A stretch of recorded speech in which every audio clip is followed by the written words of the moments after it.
everybody. For those of you who don't know me, I am Kayla. I'm Market Center Administrator here at Keller Williams Bluegrass.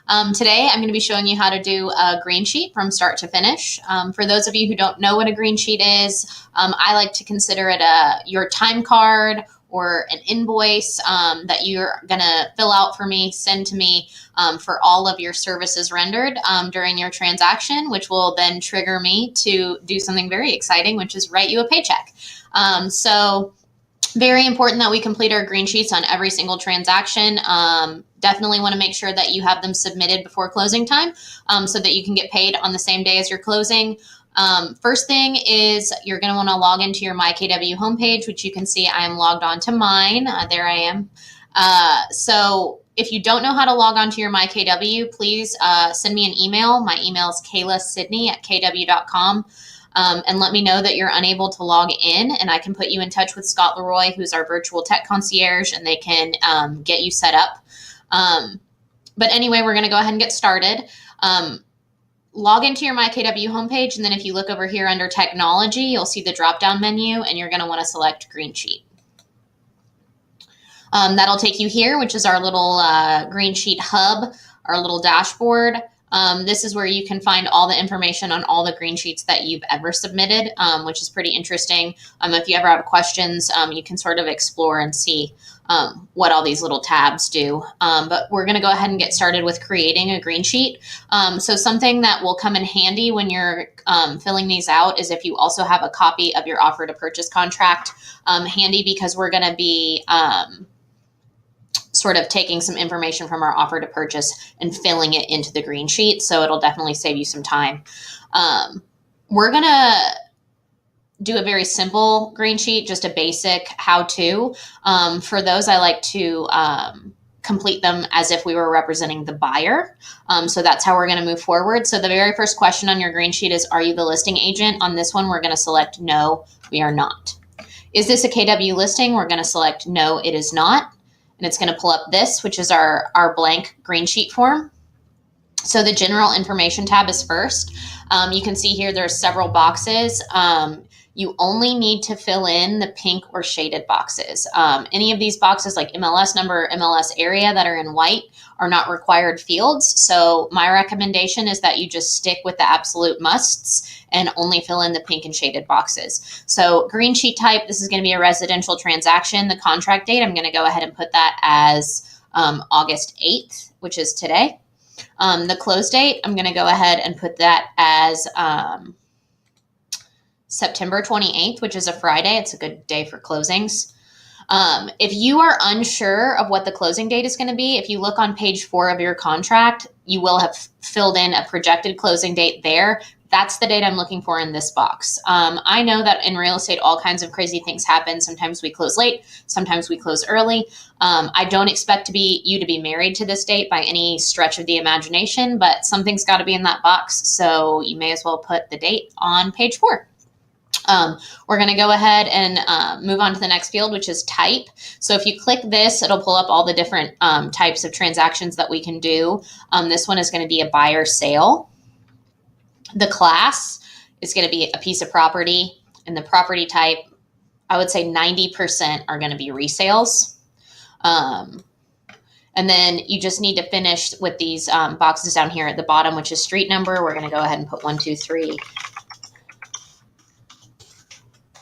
Goodness, Main Street in Lexington.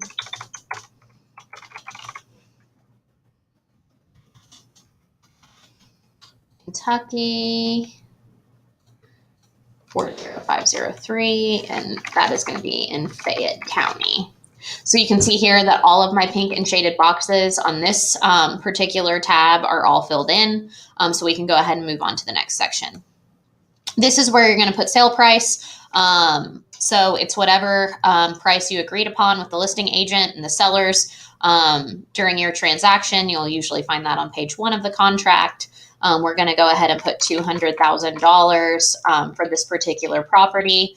And since we are representing the buyer, pretty standard, I'm going to go with a 3% sales commission. And that gives us a projected gross of $6,000. You can see, once again, I filled in all the pink boxes on this tab, so we can go ahead and move on to the next section. Buyer, that would be the name of your client. Since you're representing the buyer, I'm going to go ahead and put my name in here. Obviously, you would want to put the name of your client. Once again, only pink box on this page, so we can go on to the next section. The seller, you're probably saying, wait, I don't represent the seller. How do I know who they are? What are their names? If you look at page 5 on the contract, you're going to see that they signed there, and that'll give you an idea of who you're working with on the other side of the transaction. So we're going to go ahead and put Joe Smith for this one. Next section. This is the agent detail section. This is confusing to some people. My recommendation is just take it slow and fill in all these. If you can see the red text, those are required fields. You can see my name is already auto-populated into the box because we're logged into my KW profile. The same will happen for you. For agent role, if you hit the drop-down menu, a lot of people are tempted to put lead agent. Don't do that. Select buyer specialist if you're representing the buyer, and select listing specialist if you're representing the seller. So we're going to select buyer specialist on this one. Type, it's a buyer sale. Agency, we're representing the buyer. So you can see here we've got the listing unit and the sales unit box. Listing unit is 0 because you did not have the listing on this one. We only had the buyer, so that our sales unit is going to be 1 because we sold 1 house. So whatever is in this unit box is always going to have to add up to 1. So if you're representing the buyer and you're not working with any other agents, you'll always want to put 1 in this box. So you can see in the red fields, we filled out all the required fields. So we can go ahead and scroll down. Here we've got our charitable deduction box, KW Cares, KW Kids Can, and Bold Scholarship opportunities. Since these are all in pink, they are required. However, you are not required to donate. It's completely optional. If you do wish to donate, maybe $1, you're more than welcome to, and that'll be deducted from your commission. But as I said, it's not required, but you cannot leave these fields blank. You have to fill in something. So if you're not wanting to donate, you will have to put 0 into each one of these. Same thing goes with these down here. The Bluegrass Education Fund, Lexington Cares are charitable causes that we sort of run within the Market Center. So if you wish to donate to those, you're more than welcome. If not, once again, you have to put something in this box. So we're going to go ahead and put 0. Since we filled in all the pink and shaded boxes on this page, we can move on to the next section. Co-broker, there seems to be a lot of confusion around this for some reason. Co-broker is simply the agent that you're working with on the other side of the transaction. You don't need to put Myrna's name in this box. You don't need to put Milestone Realty Consultants.